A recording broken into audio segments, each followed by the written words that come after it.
Welcome back to the Brew Crew Podcast, everyone. This is episode 262, back in the church room bar. Happy New Year, everyone. I mean, Jesus, it's been a long time. It feels awkward, like when you got here and you just walked in the door and said that. We're halfway through the month. Yeah, it's mid-January. But that's what the holidays do to everyone. It's really complicated, really hard. I got notes, I got receipts. The interesting thing is I was trying to figure out, and I didn't, just because of all the things. It's been well over a month since we were in the church room bar, because it was before the blowout episode was the 14th, the big one at the carriage house. That was the last time we were together. So math in public, 31 days. Before that, So it would have been the week before that. Yeah, I'm guessing. So like the 8th, because that was the 14th. The 8th sounds right. So 5 weeks. Time flies. Time does fly. When you're having holidays. That's true. Time does fly. Actually, when you're doing an Advent calendar, it doesn't fly. It's very long. At least the beer events, one after the other. You're like, man. It's funny that you say that. So for me, it flies. For you, it was watching you.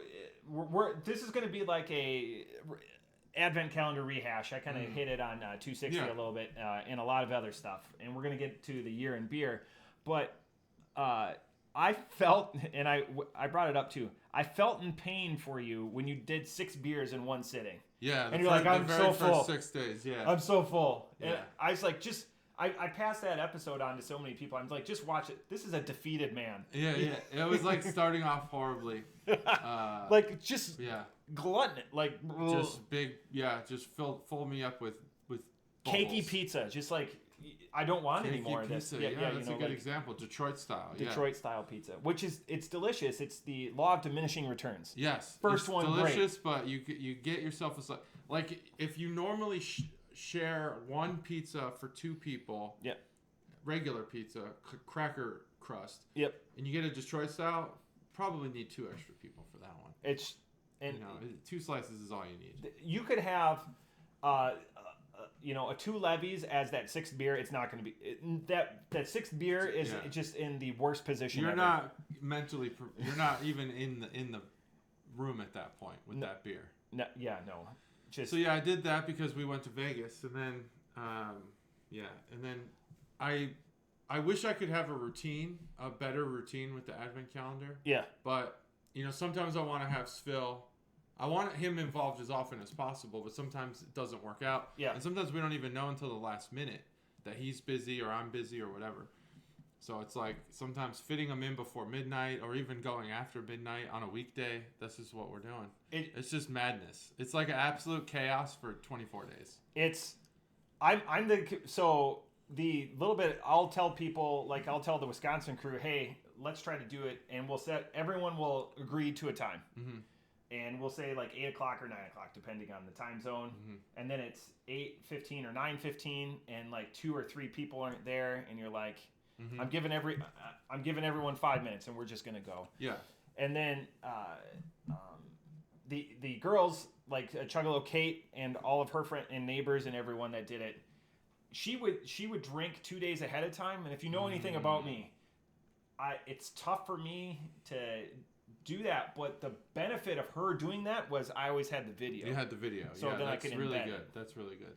And at least she wasn't just doing it all at once. No, sipping it, lying about drinking it. That happens sometimes. Yeah, but team smoke show, and then she would just have wild cards, and then once it gets closer to the holidays and everyone's traveling or whatever, that's why. It just gets crazy. Because I got questions. Where did team smoke show go?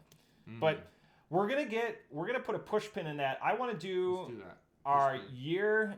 I think we should do the pod beer of the year and go through some stats, and then we'll go back to the Advent calendar. Okay. Give you a little bit of time. So here's some questions. JT, are you ready for questions? I'm ready for questions. Are you ready for questions? I'm ready for questions. Right. I sure hope so. I'm going to ask the same question back to you. Okay. Well, good, because I got the answers. I knew that would come. Without pre-producing. Okay, yeah. we're gonna.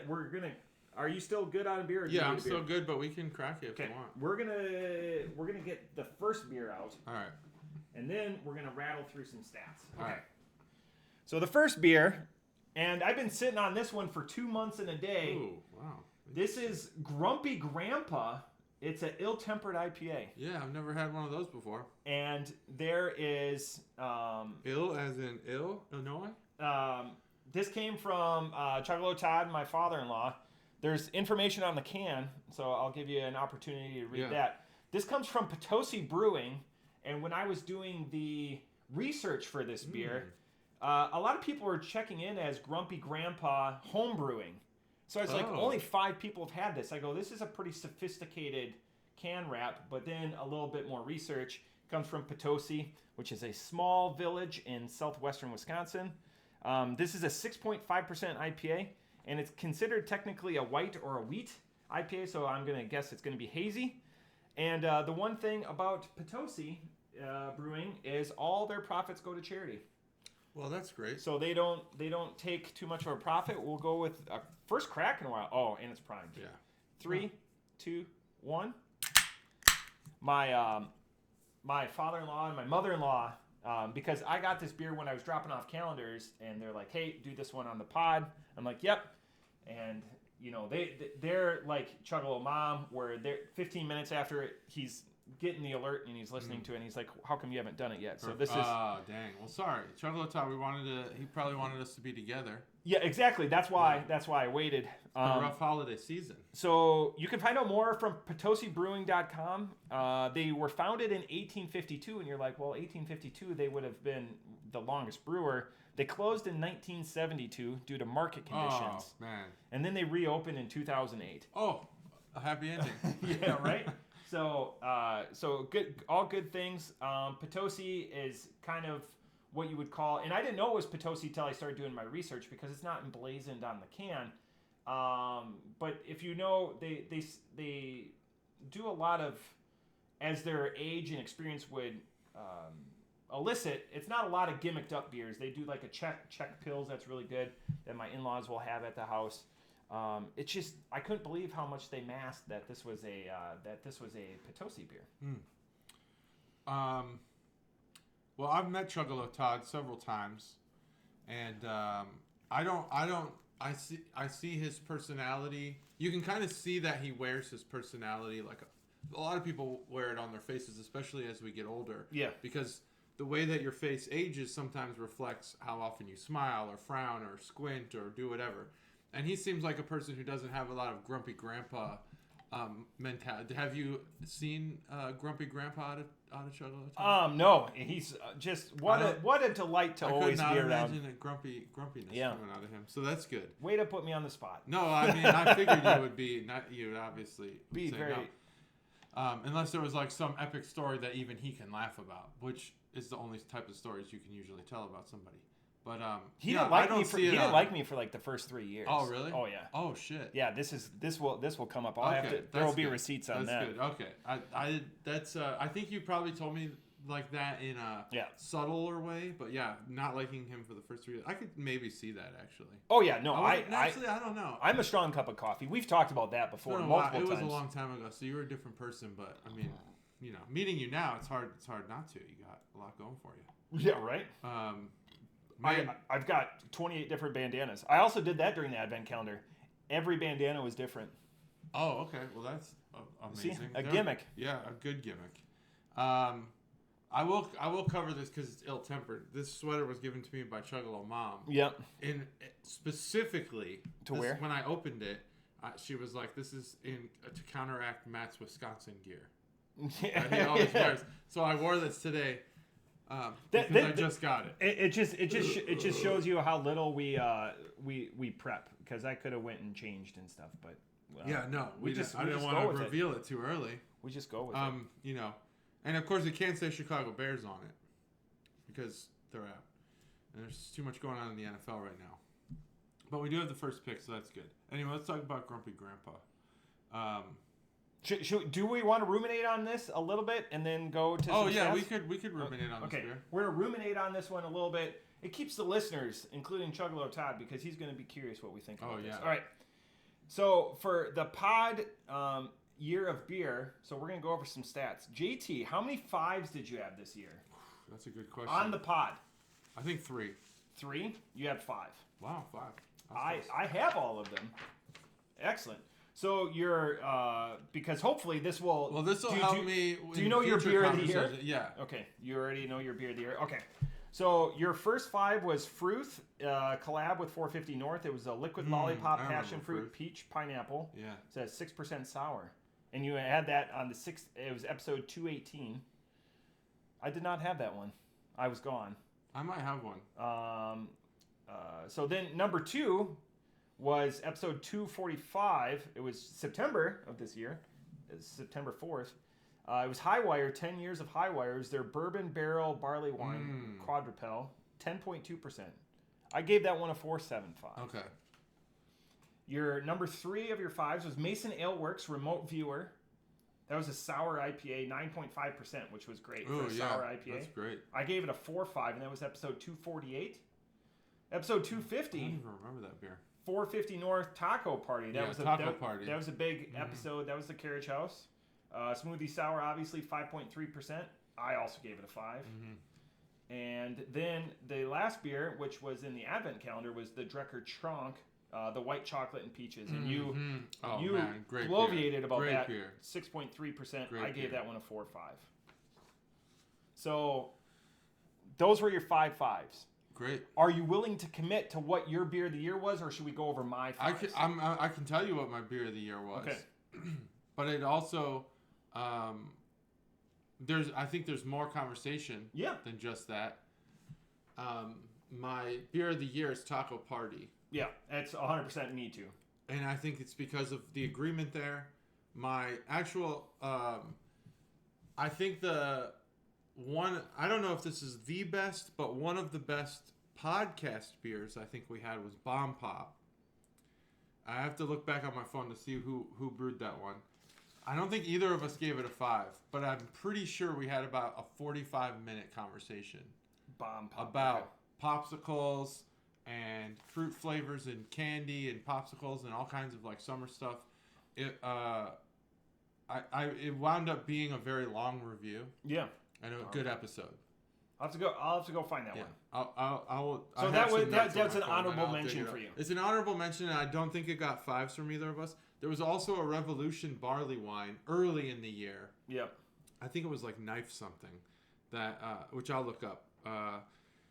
That I remember is an honorable mention as well. But thank you for rehashing those. Oh yeah. Man, that white chocolate beer, I remember just being blown away by that beer. It gets better. I've got more stats. I got stats on stats. I spent some time. Okay, so I had, how many 5s do you think I had on the pod? I think you had 4. 2. 2, wow. You're Taco Party, which obviously we had, and then another beer, Toppling Goliath Cherry Fandango. Yeah, that was a fruited kettle sour. I had that one. That was my last pod before I left for Africa. You gave it a 4. Yeah. All right, so 5-2. Cherry Fandango. We agree on our... The Fandango beers, by the way, are a great line of beers. Amazing line. All right, worst pod beer. Worst pod beer. Oh man, I had a 0.25 at one point. You did. Don't spoil. Okay, I won't. I gotta think about it. I can't remember. How many beers did you have under 1? Under 1? I'd say 3.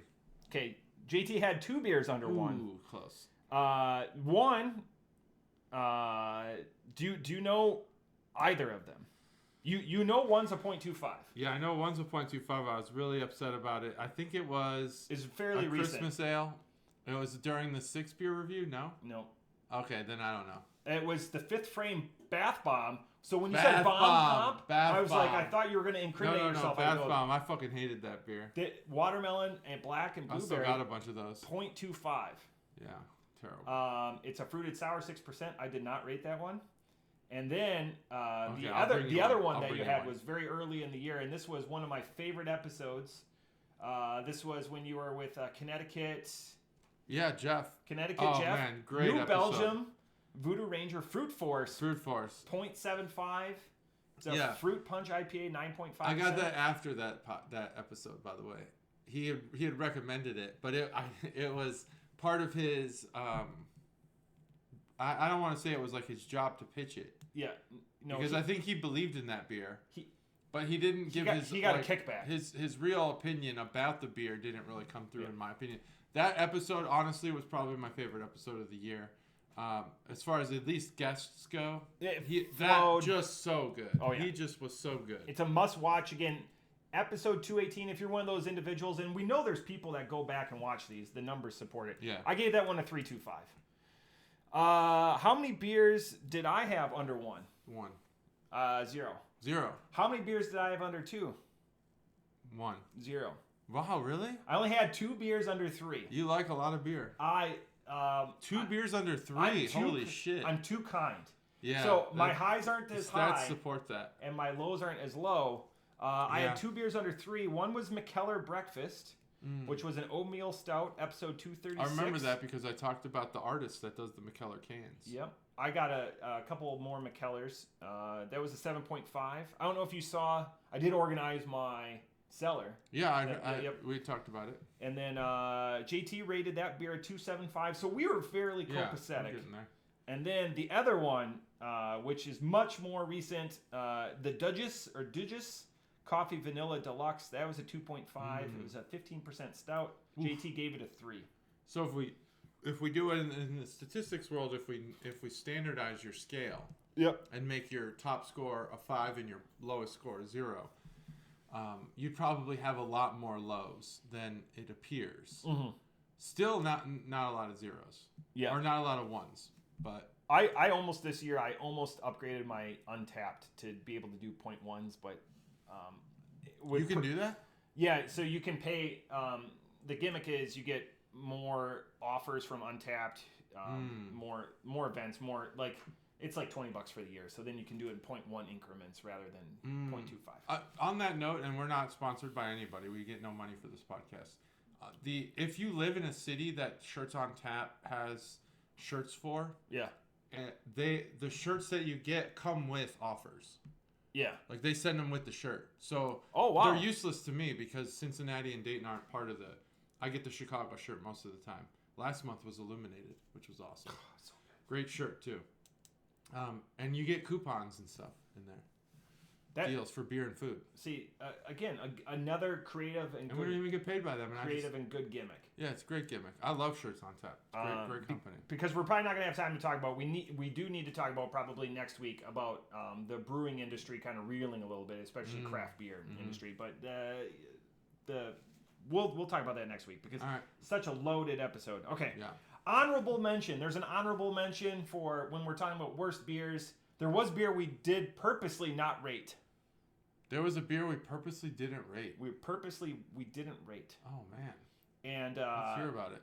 It was from Chuggalos Stev. It was that Who Farted Maxi JoJo Corvette candy. It's a Saison 5%. And you did save some for him, which we gifted back to him. It made him and Chuggalo Deuce drink. Yeah, check that out. Episode 2. That was 250 or was that the Advent Extravaganza? So we drank it on 238. Right. And then we did it. What episode? That would have been 14. So a couple episodes. Oh, okay. So because 250, he was also on 250, right? No, 250 was in the carriage house with. Yep. With Randy Orton. Hoff and Randy Orton. Yeah. Okay. So those are again. We agree. Podcast beer of the year, Taco Party. Yeah, Taco Party. Great job, 450. Again, I went out and bought 7 different 4-packs of that beer. That's just amazing. That beer alone, just to gift to people and stuff like that. Yeah.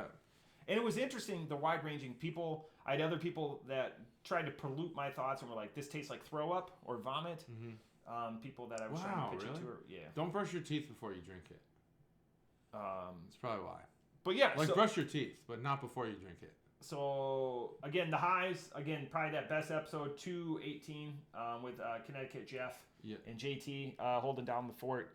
Just a lot of, insider knowledge, even from, another beer market or whatever. Just and from a completely new perspective is from the distribution side. Yeah, I asked a lot of questions about what distributors do, what their role is, and specifically the Connecticut market. And he had mentioned just the ease of access to certain beers that are rare for us. A lot Sam Adams Utopias, for example. Just it's falling off the shelves. There's so much of it, and a few other things. And then he mentioned Juice Force, obviously. Yeah, it's all the same. Famously. But I forgot. Again, getting back to this for that Who Farted beer, Stev, a good. That was great. For you. All right, but still because we've got 2 in the hole from Stev too. Yes. That we got to do. Yeah, I was gonna mention those, but all right, sure. Okay. But we're gonna do those on the pod, right? Yeah. So I've been saving them. Yeah, I had to get rid of Grumpy Grandpa. So Grumpy Grandpa, not rid of it. I've got a 6-pack of it. I'm excited because I've been IPA light in my fridge, and I'm like, I need a beer. Yeah, I don't know if you want to keep talking about the beer or if you want. We'll get to the Advent calendar after this one. Okay. Well, I can at least show the can.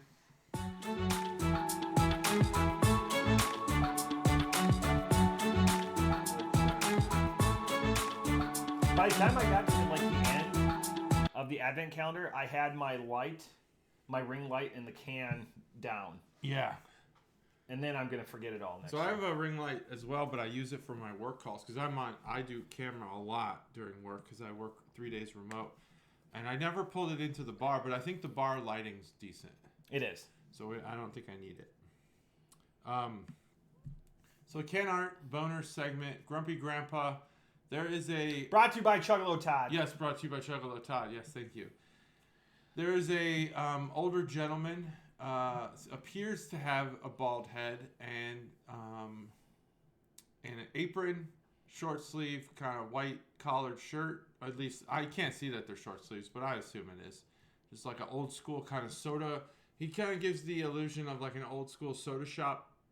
I don't know what they don't call them bartenders, but like a soda, server. Yeah. In the old days, the days that Michael J. Fox went back to in Back to the Future, where they had soda shops. But he's got a beer in his hand. He's got it in a mug. He's handing it over. It's got some foam pouring over, and he looks like he'd be a grumpy grandpa. Short order a line cook. Yeah, or a short order line cook. Yeah. And then the rest of the can just got the 2. It's got the lines. It's mostly just text, but it has the IBUs, which are 65. It has the ABV, which is 6.5. It has the ounces, and it has the milliliters. And then it says best served with a Johnsonville brat. Right. Is that not a winning line? That is a winning line. And when I first tasted it, I was like, yeah, I could see that. This would actually be a good beer to pour into the pan when you cook your brats, which is always a nice touch. If you cook I don't know how, if you grill them, obviously you don't do that. But if you're pan cooking them, it's good to put some beer on the bottom. Yeah, we always boil our. Helps cook the meat on the inside of the skin. I used to be Johnsonville exclusively, and now like for Ohio, if you're gonna go to the store or whatever, that's the one we're always gonna buy. Mm. But Chuggalo Todd, my father-in-law, loads us up because the girls absolutely love brats with a place in Wisconsin called Miesfeld's. Mm. And the best part is their brats come 6 to a pack. Oh, okay. So much better than 5. That is better than 5. That makes way more sense, even numbers. And, they should really come 8 to a pack. Pay a little more because then you get the buns and there's 8 of them. Yeah, who needs extra buns laying around? There's always like 2 buns in our pantry. We never... I can't remember the last time we had buns in the house. Oh, yeah, because you guys are like all about not eating carbs and stuff. No, it's just that even the girls don't eat they just eat them cut up. They don't know the bun. And if I do wrap it, I'll just wrap it in a tortilla or something like that, which is a very Texan thing. Tortillas are actually much worse for you than a bun. Yeah. Yeah. Anyway, I was under the impression that was not the case and then was fooled. There's some good keto tortillas out there. Yeah, there are some good keto tortillas. Or if you get those egg wraps are delightful. Have you seen them? I found cheese wraps. Yeah. Flat, big circle pieces of cheese, and I've been making turkey wraps out of those. So good. It's amazing. There's 0 carbs in the entire thing. But I'm not really a low carb guy. I'm just a calorie deficit. If I'm trying to lose weight, calorie deficit. Garbage in, garbage out. Giggle. I don't care about carbs or whatever. Just don't eat too much. This does have a very brat-like, not flavor, but it kind of just brings about like the summer, eating some brats and stuff. Now I will say, when I'm really in the mood for a good brat, I don't buy anything that would be in a pack. I go and buy the Dorothy Lane individual served brats. They're amazing. They're very good. They already have them cooked there? No. Oh. They're raw. Okay. You have to cook them yourself. But they're very, very good. They stuff them, basically. So that's probably my favorite one that I've had to date. I do like Johnsonville, though. Very good. Good for having guests over. You can buy a lot of them. Yep. Easy to cook. They're already pre-cooked. It's good stuff. So that's the Can Art Boner segment. Love it. Grumpy Grandpa. I don't know that this would draw your attention, but it doesn't. You could see why grandparents bought this. I could beer, see though, for now ill-tempered IPA. That's an interesting. Based on the flavor, it smells almost like a Pilsner. Mm-hmm. And it leaves your palate kind of like a European style Pilsner. I taste the bitterness, and there's definitely hops in this, but they are subtle. Mm-hmm. This is the IPA for a Grumpy Grandpa, especially one that doesn't like all the newfangled craft beers. Yeah. This is a very entry-level IPA, I would say.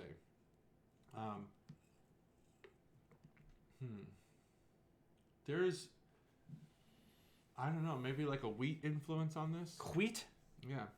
Wheat? You ever watch the Chef Reacts channel? No. He says stuff like that. Wheat? Yeah. Wheat thins? Wheat? I like anytime someone adds garlic to something, he says jarlic. He reminds me of you in some ways, but not in all ways. He's a very funny guy. No, you're funny too, but like some of the way that you react to words. Played. The way that you respond to things. He's like that. Like if you did a React channel, you should check him out. I'll send you a link. Oh yeah.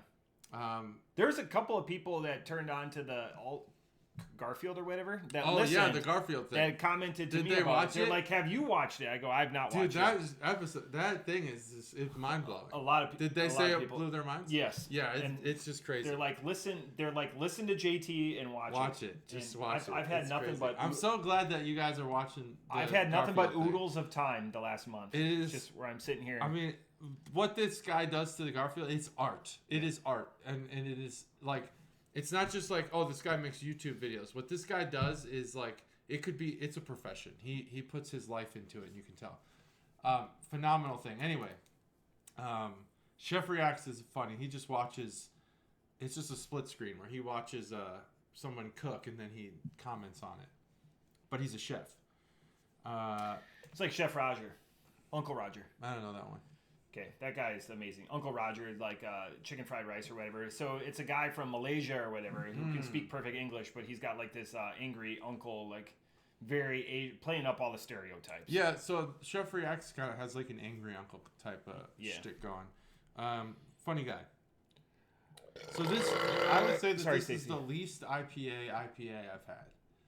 It's only subtly hoppy. There's a bitterness, but I wouldn't even it's attributed to the hops, but I wouldn't even really call it like a hop flavored bitterness.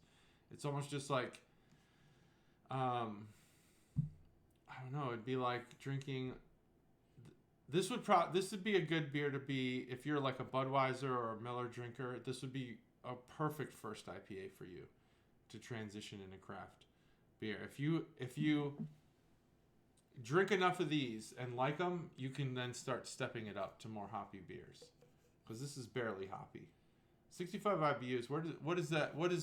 I can never remember the scale. So it's interesting that you brought that up, because on Untappd they characterize this beer as an IPA.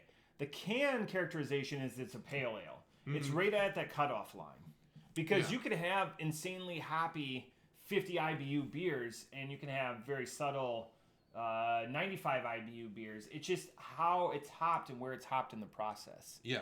Again, if it's like a long hop or whatever like that, a couple minutes or whatever, you're going to get more of that, those alpha acids in. If it's just really late and it's just like a hop finish. Yeah.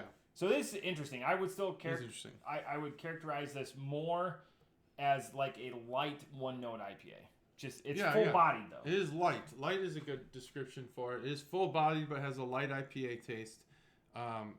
Great entry level IPA, I would say. It's got a little bit of the familiar flavors you can get from your American Pilsners. But overall, it's an IPA with just that light feel.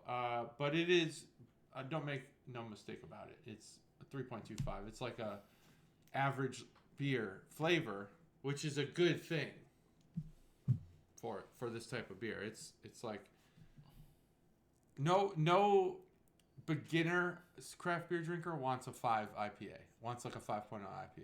Yeah. Because to them it won't be that. Yeah, it's just like you said, ungimmicked. I don't know if that's attainable. That's like a good. If you're just reaching for it. JT is on note with everything that he's saying. I dig this beer as like a one hitter. It's not got like a hot or a complex hot build to it or whatever. It's what I would expect from a Potosi, a better than average product, wrapped with a cool story and a cool can wrap. The whole brat pairing. I dig that. I dig just. It is what it is, and off the top rope, I'm going to give it a 3.75. It's interesting how we talk about, like, would we give an individual this beer or whatever. My in-laws are so tough to. I've got a whole line of beer in there for my father-in-law for when he's able to have the beer. This is going to be one I want to give it to him because I'd be like, hey, this is a beer that you gifted me, and now that we've talked about for 30 minutes. I know he won't like it though. Mm-hmm. It's just he knows what he likes. And he's got that such. That's I always how my say 10 dad and 2. is. It's such a sweet spot. That's how my dad. And it's not because he's a contrarian. Right. If it's good, it's good. Yeah. If it's good, it's good. He's just like it is what it is. It's the same. It's almost. But the same phrase. I will throw this because I've got like 5 or 6 beers that I want him to try that I've been just stacking up on. So like my father-in-law, my wife's actual dad, and Phil, her stepdad. Both will drink any craft beer and they will judge it similarly to how we would. Yep. My dad will not. And so similar, he would not like this beer, but I would give this to him. I would ask him to try it. It's like Deuce. He would hate it though. Deuce is right there too. Chuggalo Deuce. He will rate whatever, and now he identifies as a craft beer drinker. Oh. And the interesting thing with him is he starts tagging me at all now in his Untapped. Oh, sweet. So I used to be annoyed by that. The reason I'm not by him because his periodicity on doing it isn't very much.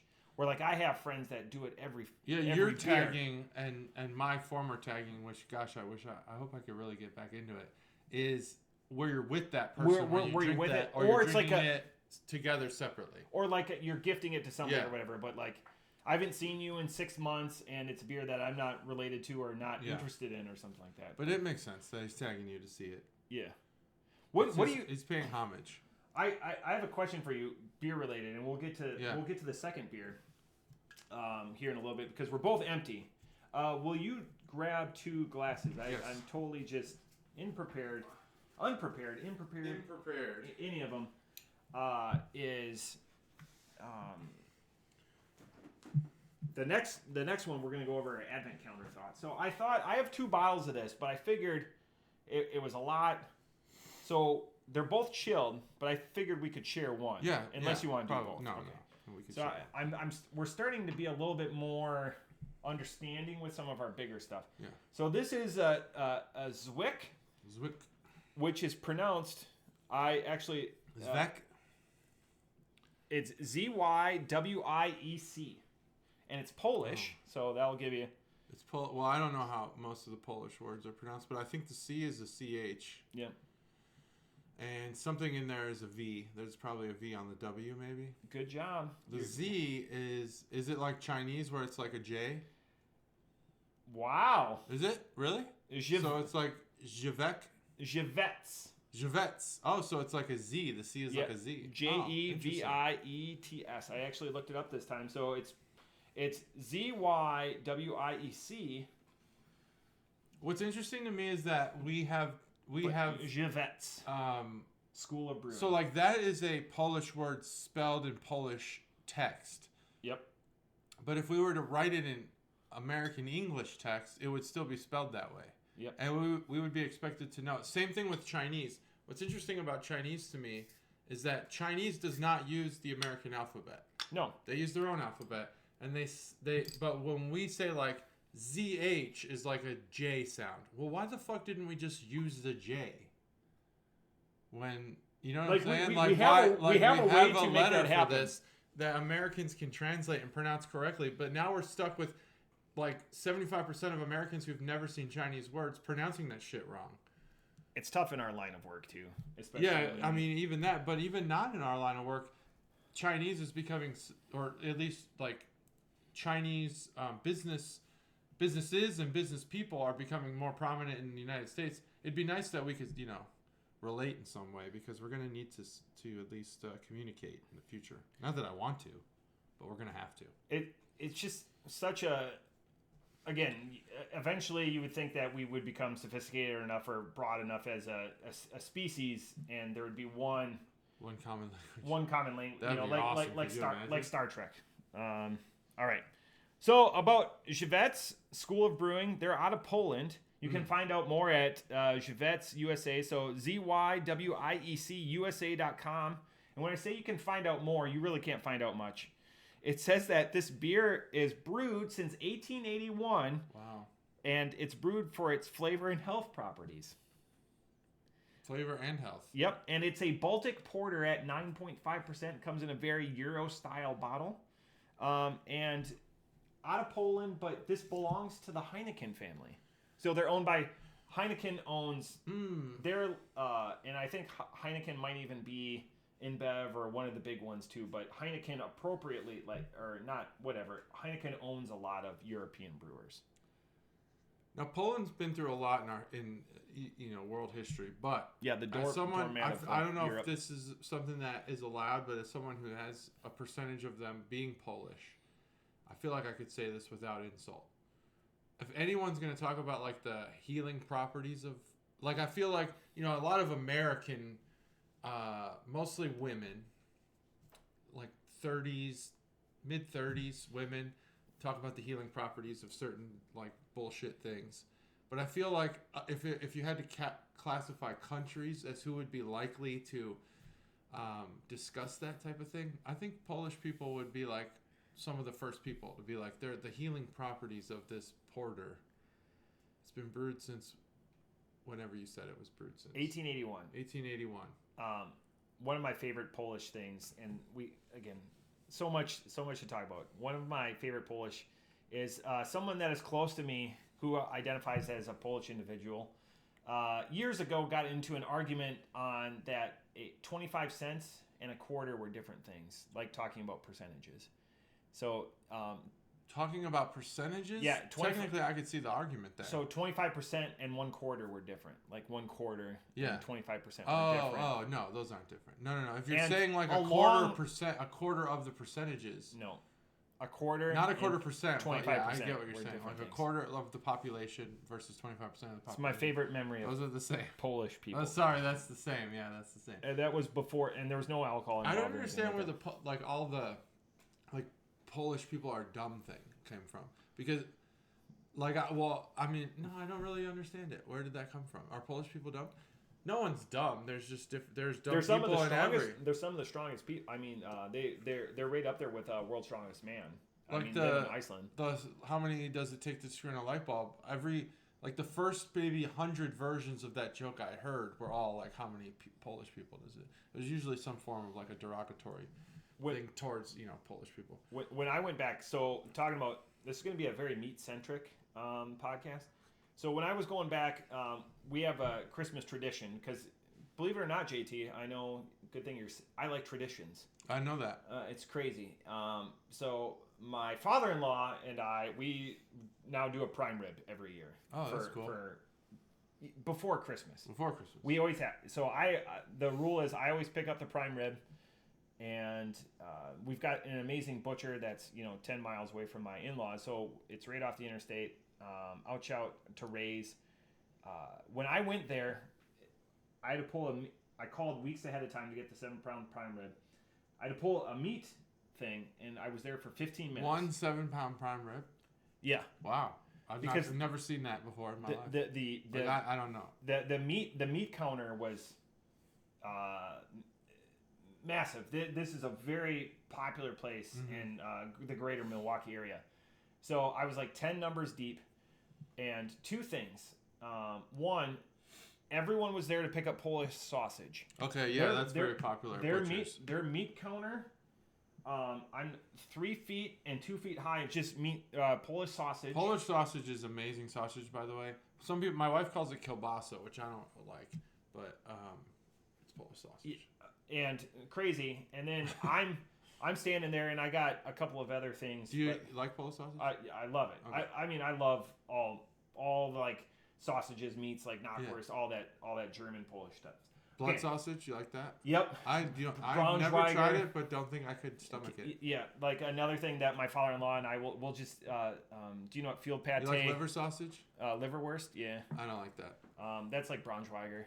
I don't like it. Spreadable sausage. Braunschweiger. I don't like it. Yeah. No. Grew up on that stuff. So did I, and back then I used to ask for extra. But you know what, like. But I can't do it now. You know what, like field pate is, just sitting. Yeah, field pate. Yeah. Raw burger. Oh, like gross, dude. The thing we screwed up this Christmas was we forgot the herring. Because like I'll just eat raw burger and herring and onions on both of them, obviously onions and pepper. Raw cow burger, cow meat. Yeah, like some people call it ground round. Never like had a top that. sirloin or whatever. I'll make it. It's nothing. Making it just seems like you can't just take it. Like it's a higher grade of meat, but it's just raw. But like on a I like it on a saltine or like rye bread chips. Yeah, I mean I've heard of it and I've always wondered how that works good. because you're not supposed to eat raw meat. Well, sushi. Yeah, fish is meat. Fish. Okay. I also thought you weren't supposed to eat raw fish, but I eat sushi and I never got sick from it. So. I got sick of it. Like, yeah, then mercury. You eat too much sushi and you're just like, fuck this. I don't want this anymore. But the other thing is, and Grumpy Grandpa. Yeah. So I'm sitting there at the meat counter, and again, I establish everyone's waiting in line, and they've got a great store, and you just want to go up there and spend hundreds of dollars, which, again, just all these products and everything that you want. Yeah, it's so easy. This guy goes and finds somebody else in line, and he goes, "Hey there, young feller. I'm kind of busy today. Can I take your number?" Like an older gentleman, I would say in his 60s, 70s, just walked up and was like, "Hey, can I take your number there?" For you. Feller. No, not to me. No, not to you. I would have said, the wife and the kids in the vehicle. You would have been like, "I'm not young." Yeah, no. Well, I would have said, "Oh, well, thank you." But I would have said, "Beat it, old man." Yeah. So anyways, I just thought that was hilarious. But Polish sausage. Did he give him his number? No. He just kind of looked at him. All right. So while we sit and ruminate on this beer, because again we've got a big one, we got to talk about the Advent Calendar, which is really the elephant in the room. JT, I'm just gonna let you go. What are your thoughts? My thoughts. A little underwhelmed on the Advent Calendar this year. Accurate. I was hoping to have. I think there's two things that would really punch up the Advent Calendar for personally the two of us. It would be more elite dark beers or more elite sours or even just more diversity of fruit beers. The sheer quantity of IPAs, the quantity of kind of like, we didn't have a lot of them, but there was like a wit beer and there was like a Pilsner and that's good because the diversity is what we asked for. But we want stark differences. Conversation beers, and I think that whether the beer is good or not doesn't matter. What we want is differences, lots of differences, and it's hard to separate IPAs unless the IPA is like I rated it. I had a 5 sour last year, sour IPA. So, and it was of no fault. I think that the Barrel House did a great job, and we probably came out of the gate with the first Advent Calendar too strong. We had just such awesome beer. I think there was I was underwhelmed. That's really the key there. There were some fun moments. I'll say the exploding beer was fun. That's the first thing I had written including down. The fact that we were warned. That was fun. And I did not tell Chuggalos Phil beforehand. And there's a benefit to that helped out. Oh, you didn't tell him ahead of time.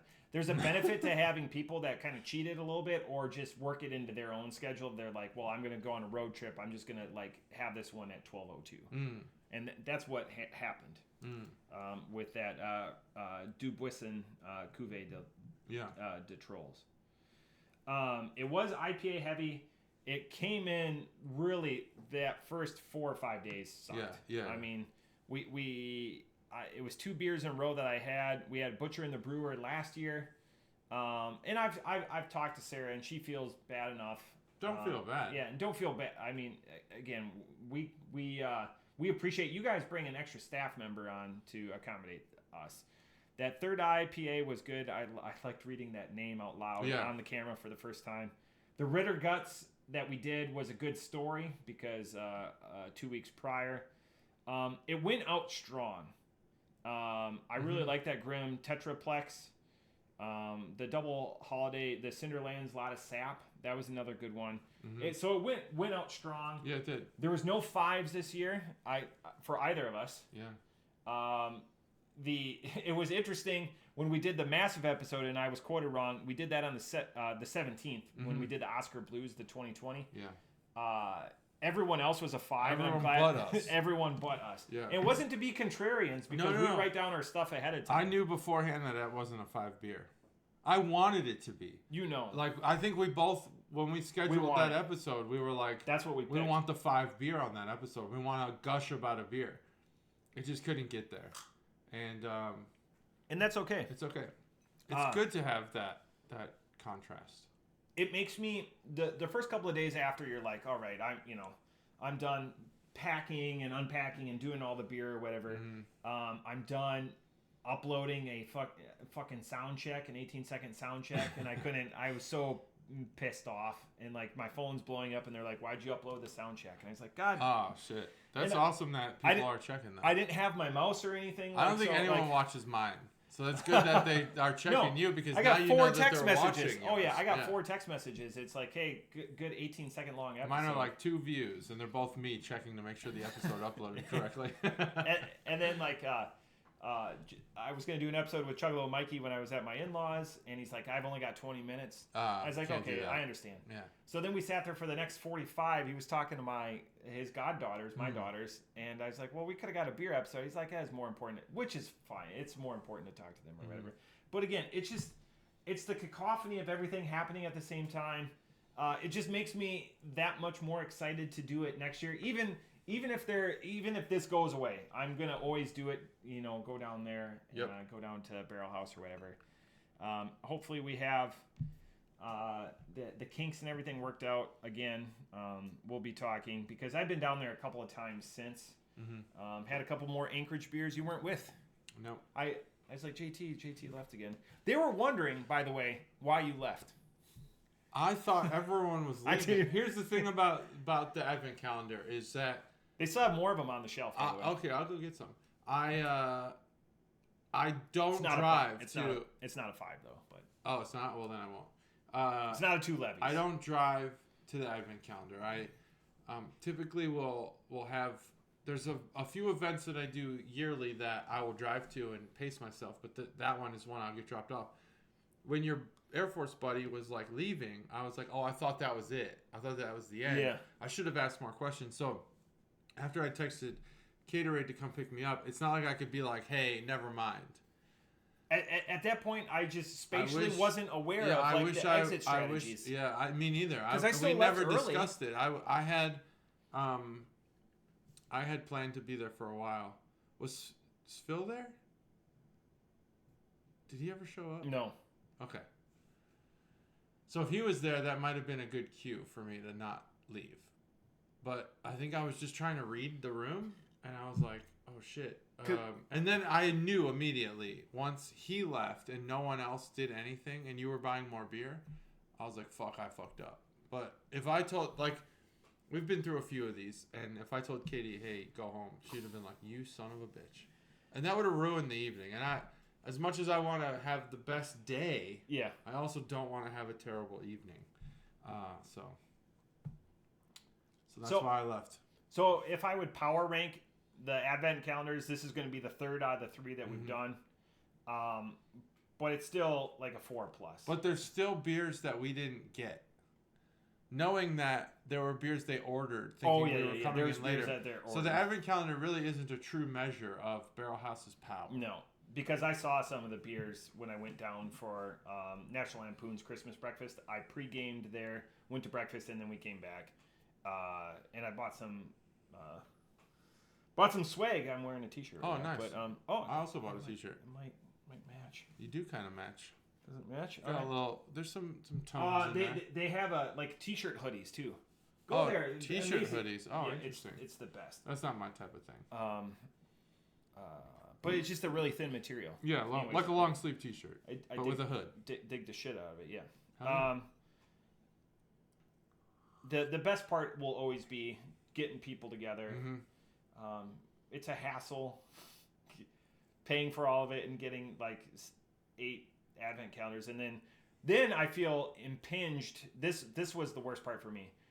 There were some real snobs, and with all due respect, there's some real snobs that were invited to this year, and I was hanging on, and I was like, oh fuck this beer, and I'm like, they're not coming back. It's not that. I feel guilty if they're not enjoying themselves.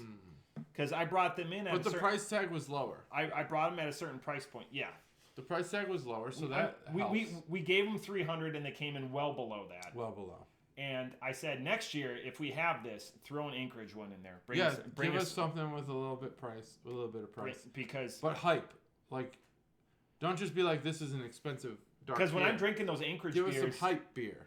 When I'm drinking those Anchorage beers, and again, neither one that I've had has been a 5, but and they're like, well, why didn't you include this? So Is Anchorage starting to become like the Chipotle of beer, or they're just like setting these absurd prices? Because I remember when Chipotle first started back in like the aughts, and everyone was like, Taco "What Bell the fuck? $8 for a burrito? This is crazy." Well, Taco Bell now charges that, but back then everything was $1. And when you had this Chipotle model, they were like Yeti before Yeti existed. They were like charging a shitload for burritos.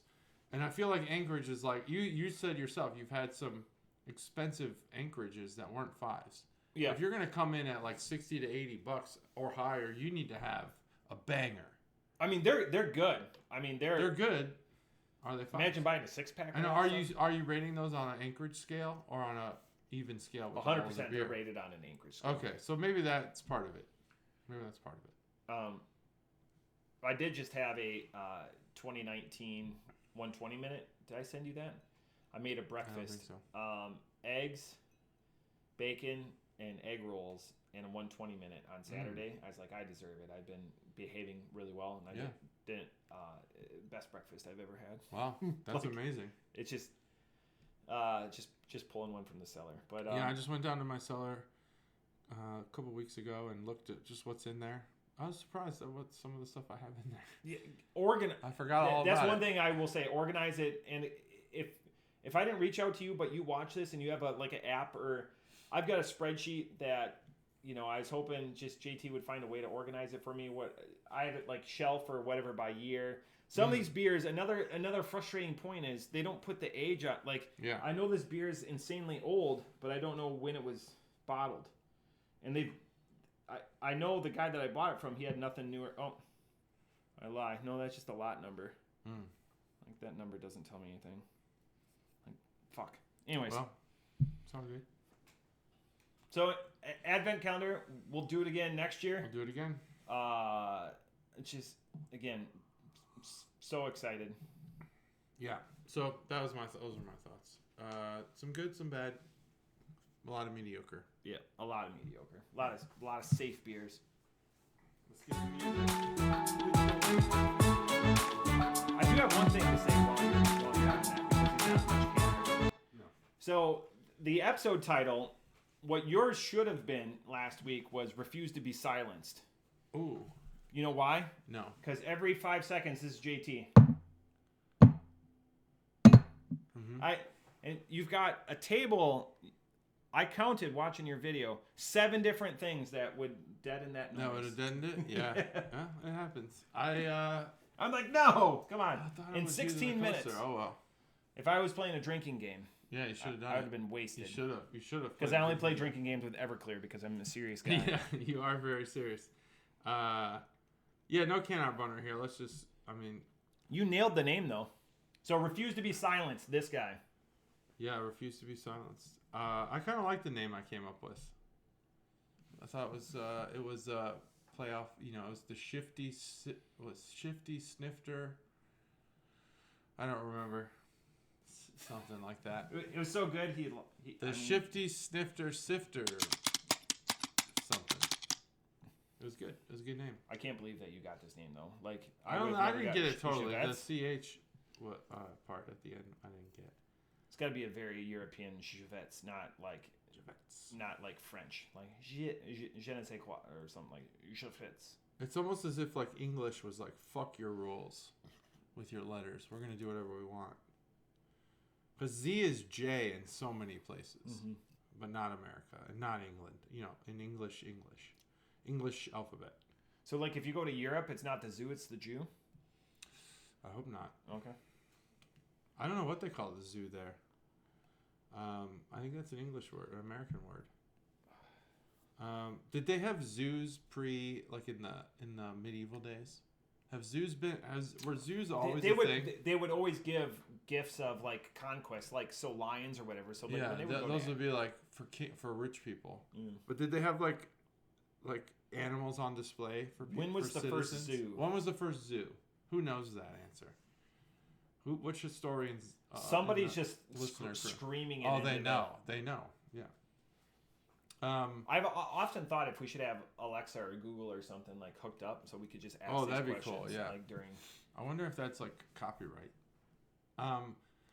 So this can art's pretty much just like what you'd expect from a beer that is made by people who are serious about making beer. They don't joke around. They put what it is. But it also says Zywiec Zywiec School of Brewing. So it's a school of brewing. And I wonder if the students are making this beer. It's crazy. You can't find out too much information. That is crazy. Everyone that checks this into Untapped is from, there's not a lot of American individuals that are drinking this beer. But it's a Baltic Porter, which I don't know what it would be good to have Svil here to tell us what differentiates a Baltic Porter from a not West Coast, but Western different Porter. So there's not a lot of much viscosity to this. It's much more of like a pilsner, a thinner.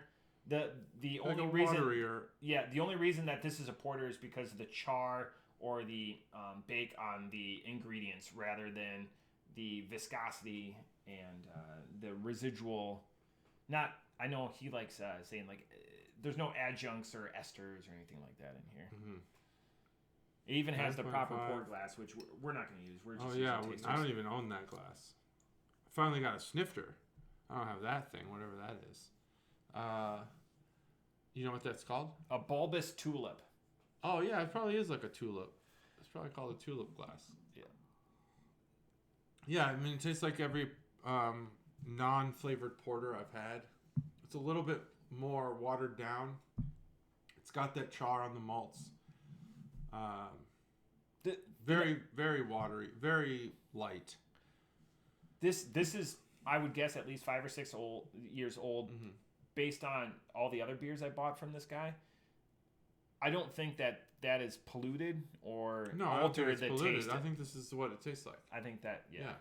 I'm glad that we just cracked one. This would be doing 2 beers or whatever. This would have been a tough road to hoe for both of us to do a pint because it's 500 milliliters, so it's a pint. Yeah, the thing I like most about porters over stouts is that I think there's more room for stouts to be smooth and not carbonated, and porters I feel like there's more room for them to be carbonated, even though most of them aren't really carbonated. This one does have a little bit of carbonation, or at least the sensation of that, and I think it helps this beer. It makes it more drinkable, gives it a lighter feel, more like airy kind of feel to it. So it's kind of, I would just describe it as like a airy. Interesting. Airy porter, just burnt like the charred malts with a little bit of bubbles, and it's really not as complex. I mean, I don't think it's selling itself as a complex beer. It's not a complex beer, so it's kind of along the lines of this Grumpy Grandpa, But I'd put this one a little higher to 3.5. It's just a drinkable porter. This is more refreshing of a porter than I've ever had. Yeah, like this one could be like a thirst quencher, which you would never say with like a porter just because of like how it lingers on the palate or it stays with you. This one vacates as soon as you have it, and it just leaves you wanting more of that like satiation or that refreshment from that, which again is a unique characteristic of a porter. Like I've never seen that or experienced that before. Again, with that Baltic, I know the couple that I've had, they're going to be much thinner or whatever. There's not going to be a lot in there. So if this is truly a school of brewing or whatever, I can understand the reason that they do this, because it doesn't seem like a very complex beer. School of Rock. Be it entry level or a capability for up and coming brewmasters to do, and a complete departure from what you get like in the Low Countries or Western Europe with saisons and Belgian Wits and all of that, Hefeweizens or wherever. I dig this for what it is. I'm going to be right there. I'm going to be at a 3.75 on this one. Excellent. We're right on par with the first beer, and I think that's probably where this beer should be, where they intended it to be. Right. I don't think they made this beer thinking, "Oh, we're making like the best beer of all time." It's going to be a home run. And I was looking a little bit on Untapped or whatever, and they're again the very Eurocentric names, Johannesson and stuff like that were drinking this. I mean, they were between those scores. No one was like, "Oh my God, this is a world beater by any means." This is not a world beater. I would say this one's going to be far harder to get. These are very niche beers, with the Potosi not-for-profit brewer, and then a school of brewing. So it's just a very altruistic beer offering today. In Zywiec. In Zywiec. School of Brewing.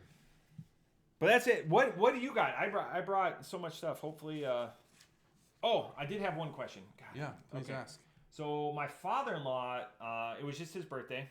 Happy birthday. He and Grumpy Grandpa, he found a restaurant. So he's a big bourbon guy. He found a restaurant back in southeastern Wisconsin that advertised Pappy. Wow. Advertised it as like you could buy a shot of it. Yeah, a drink, like a house pour, like a Century Bar. Okay. So for $35 a pour. Okay, but to experience it, because it's hard to get. It's very exclusive or whatever, and it just said Pappy 35. It doesn't say 12, 18, or 12, 15, 18, 20.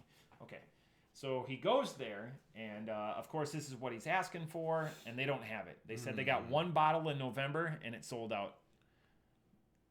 Don't advertise it, then, right? Don't advertise it, right. Take that down. Go to your webmaster or whatever, because that's a majority of the reason why they went there. Yeah, right. Because I haven't had it, and he's like, it's going to be something that he hasn't had or whatever, just have a fun rivalry on it. They had a couple other things or whatever, but how polluted are you that you just don't take that down? Yeah, you got to take it down, because there's people seeking it out. They want to try it without having to spend $1,000 on a bottle. Yeah. Yeah. So it was a Pappy 12. Okay. They were charging $35. So a 7.5 is 26 ounces. So we did it. So if they charged $35 and they did accurate pouring, it was a $560 bottle. Okay. That seems about that. That's fine. Because a Pappy 12 out in the wild is $280 to $300. Is it like Johnny Blue, where it's right there $280 to? So they're doubling their money. I've not seen them in the wild. So I don't know what they're charging in the wild, but I know that the places that I go, Arrow mostly for bourbon, they don't mark it up. So, but I haven't seen it there. So, well, that's the thing. Like, Sarah will say at Barrel House too, compared to they sell at legal minimum. So it's interesting when I tell her that I can get Rheingeist Truth in Wisconsin for $8.99, and she goes, "That's illegal. We have to sell it at $9.99 here. That's the." And I go, well, the place I'm buying it from is called Discount Liquor. Yeah. But she thought that was interesting. And the interesting thing, too, when I was at Discount Liquor and I bought a couple of things when I was back home for Christmas, is people were calling ahead for their Buffalo Trace. So we just happened to be in the same place where, like, in California, you can find it out in the wild pretty easily. There were 6 cases of it just sitting on the ground. Yeah. No one gives a shit about Buffalo Trace out there. And here, so Ohio and Wisconsin both, so separated by, a few hundred miles, people are calling ahead and you can only get one bottle. Yeah. See, I say that to people. I'm like, I think you guys might be overhyping this stuff. And they laugh at me. Like, I'm like, yeah, maybe I don't have the knowledge that they have on bourbon, but I'm not a novice, but I'm not an expert. But there's just cases of it sitting on the ground. And the guy's like, well, he told me why. Vegas gets everything first. Yep. Bourbon-wise, Vegas gets everything first, and then it starts to go into different places. He was actually surprised that it's so sought after here in Ohio, and it's because we just don't get a lot of it. But he had there was just cases on cases on cases. If you guys, need it, just let me know. I guess I don't know how I'll do it, but I'll try to ship it. I forget, what's the big drinking conglomerate? It starts with a D. Del Vecchio. I don't know. Diageo Drinking Group. It's John Taffer's group that he does, and where he always gets all these exclusive bourbons or whatever for his bar rescues or whatever. I think it's Diageo. Either way. Yeah. Either way, you can look it up. So I'm not surprised that Vegas gets it first. When he described that. When the world's biggest liquor store, just an hour from us, only gets 250 cases a year, and that's their quota. And they're in Kentucky, and they only get 250 cases of Buffalo Trace, and they have a list of people they have to call. Wow. Well, yeah, Vegas. He said Vegas gets it from. It doesn't matter about the bourbon. It doesn't matter that you're in Kentucky or Ohio. Vegas gets the first batch, and then so when I was there, I bought Eagle Rare, Blanton's. Did I get a Buffalo Trace? I don't think I even got a Buffalo Trace because there was so much of it. The guy was basically like, "Why waste your suitcase space on this?" And I got a Japanese bourbon, and it wasn't Suntory, awesome. Right? No, it was really, really good, and something else. I can't remember what. And so far I've had the Eagle Rare, and I was just like, man, I think we're hyping up the rarity of it more than the taste of it because it did not impress me, but that's okay. I haven't had the Blanton's yet. I'm waiting for a special moment. I still have one of my sealed boxes up there. Well, yeah. So I did buy the only Blanton's that was in a box there, which I don't know if that matters, but it did come with a lot of people, the felt bag. Yeah, a lot of people dig that. So the rest of the bottles were just not in boxes. Yeah. But they had 3 cases of it. Of Blanton's. He was just this guy was blown away. He was like, I can't believe you're here telling me these stories about how rare Buffalo Trace is. Like, it's $25. They're marking it down because they can't sell it. The funny thing with all that and Blanton's exclusive is I was drinking Blanton's. I remember when I started just getting into bourbon like 5-6 years ago or whatever, and I've chucked away so many horses. Oh yeah, you should have kept them. I just I don't know. I know friends of ours have drank them on cruises, and they'll give them the horse every time. Oh, that's cool. You turn those in for a special bottle. Yeah.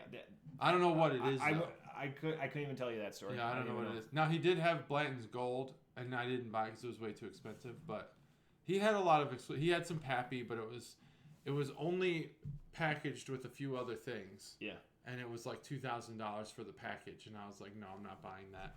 He said that most people go in like with friends, and they'll have all 3 bottles. It was 3 bottles, and it was $2,000. Give me 3. And I'm in. Spend my money. Yeah, I was just like, well, I mean, I'm not doing that. So anyway, I got some good stuff, and got some stuff that I was just like, oh, I think this is just too rare, and that's why we're hyping it up. But that's okay. Maybe I need to learn more about bourbon, but Eagle Rare did not impress me. It'll sit there. It'll be a cellar queen. I'll drink it. Oh, yeah. My wife got me a Macallan 18 once, and I'm not a big Scotch drinker, but that fucking thing has so much flavor. Mm-hmm. It's like, it's a conversation. Do you drop it? Do you drop your Scotch with a couple drops? No, I always drink it first without any water, Yeah. And then if I want to, finish it because I don't want to waste any of it. Yeah, I'll put like one ice cube or maybe a couple drops in there. A couple drops of water. But the Eagle Rare, I was just like, what? I don't get it. But I'll drink it. That's currently. I still have some Macallan 18, by the way. We can always have some. Currently E.H. Taylor. Scotch is one of those things, especially with the peatier inland stuff.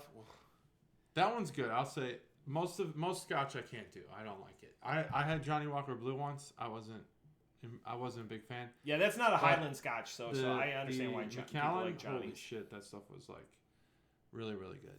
Really good. But things to look out for. We're going to do probably with our periodicity. Episode 300 is probably going to happen in 2024. Yeah, probably. Yeah, I guess 50 weeks. So we're going to do a 3-hour-long power hour. Full beers. Yep, it's going to be like that. It's going to be like episode 1 of JT's Advent Calendar where we're just doing 6 beers. We should do that. You just want... Wow, 300. You just want to do a telethon and, be like, call it. We should throw a big party and have 37 Wu-Tang Clan headline. 37 episodes, yeah. Wu-Tang Clan's actually playing at Blind Bob's soon. Just one of the guys. Oh, I was going to say just one of the guys. Yeah. The cover's like triple what it was for our show. Is it the RZA? No, it wasn't Riz. No. It's somebody else. But the cover charge was $30. Yours was 10? Yeah. 30. Which I didn't think they should charge a cover for our band. Because we're not... It's our first show. Outshout your band. Yeah, outshout. To a New Type of Truth. It's a name that sounds political, but we're not a political band at all. It's actually a play on beer. Which was Juice of Truth. And I said, hey, you guys want to try this New Type of Truth? And that became our name. That's it. That's how that name started. Thanks, Steph, for coming. Really appreciate you being there. And Caitlin. I don't know if he wanted me to say her name on the podcast, but thanks for coming to our show. Was Chuggalo Deuce there or just The amount Steph? of appreciation I have for that is great. Immense. Who? Chuggalo Deuce? Chuggalo Deuce? Who's Deuce? Oh, come on. It's Steph's dad. Oh, Steph's Deuce, dad. No, yeah. he wasn't there. I forgot about that nickname. No, he wasn't there. Yeah, the second, right. He was not there. He wasn't. But Phil was, and my mom and my sister, brother-in-law, Chuggalo Bobby, and Chuggalo Frank. Not a Chuggalo. Doesn't even like beer. Hates beer. But I got him a Jack and Coke, and he was happy. And then he's the reason why we went to Vegas. So he's finally old enough. He's finally old enough to get carded? 21 and over show. Oh, of course he got carded, yeah. Baby face? He's got a beard now. So Neck beard? Yeah. I was actually going to bring it up to him, but I didn't want to hurt his feelings. No. And he doesn't watch. The beard needs to... The beard is weird. If it can't reach your cheeks, you got to keep that thing trimmed up, man. I don't know. I'm not a lady, so I don't know what ladies want, but I think they want I don't know I think what they ladies want want. cheek hair, at least. Minimum on the beards. Yeah. But I mean, I'm his uncle. I'm not going to be an asshole to him. You're the nice If uncle. he likes his beard... The funkle. Yeah, I'm the funkle. I'm not a funkle. I'm not at all a fun uncle at all. No way. And that's okay. I understand my role. I'm a boring person. You know? Nice. That's how it works. I do my job as a hobby sometimes. That's how boring I am. I could see it. I do it. I analyze baseball cards and stuff like that for fun. And eventually I'm going to do fantasy so I can stop winning championships on accident. I'll actually win on purpose. I did really well on FanDuel yesterday with my parlays. Oh, that's good. I won $380 yesterday. Holy shit. Yeah. What'd you parlay? I had a couple of different ones. So, like scoring ones and stuff? I did a yardage thing with Love, Prescott, Pollard, and Aaron Jones. Put 15 on that, 180 on that, or whatever. Never saw that coming. Yeah. I never saw that Packers stuff coming, that's for sure. I had them winning. So I took them in the over. over. You would. I took them in the thing. over, won $100 on that. But yeah. Yeah, that's a good bet. That's a good bet. Because it was probably good odds. Yeah, paid. Vegas didn't have them winning, right? No. Yeah, so that's good. Dallas That's a good bet. Favored by 7. That's a good bet. I've got all 4 games right so far. Let's see, what were the other 2? I know I had the Lions, and obviously I had the Cowboys because fuck the Packers. But who were the other 2 games? The Chiefs, and then what was the other one? You're so close. You got it. What was the 4th game? It's gonna be right there. Oh, come on. Let me Ohio's crying right now because of you. Oh, the Browns. Yeah, I didn't watch that shit. You don't have to watch it. I don't care about that. Stacy and I were the only ones in our. Who did they play? The Texans. Texans. That's right. C.J. Stroud and his loyal following of weirdos. I thought the Texans were garbage. Didn't they start the year like terrible? They did, but they finished 10-7 and won their division. Oh, that's good. Well, hopefully the Bears will finish in the playoffs at some point in my lifetime. That's it. I don't have anything else. I'm just depressed now about the Bears. I'm okay with the Lions winning. The last 4.5 minutes have been a real roller coaster of emotion. I think that I'd be okay with the Lions winning. Like, as much as I hate the Packers, and it's not shared across the division. Yeah, I'm fine with the Lions. They deserve it. I like Eminem. You know, he's the Taylor Swift of the Lions. Eminem came out and said, "Matt Stafford, I rapped for you. I saw that. Give us this one. Give us this one." He's the Taylor Swift of the Lions fan base. The winning, I guarantee it's going to be Chiefs Lions, and it's going to be Eminem versus Taylor Swift, and they're going to be like Stephen A. Smith will be like shouting about it on his thing, and you know how these sports shows are. It's got to be drama. You know it. Got to be drama. Johnny Drama. Entourage. Episode 262. See ya. Go Pack Go.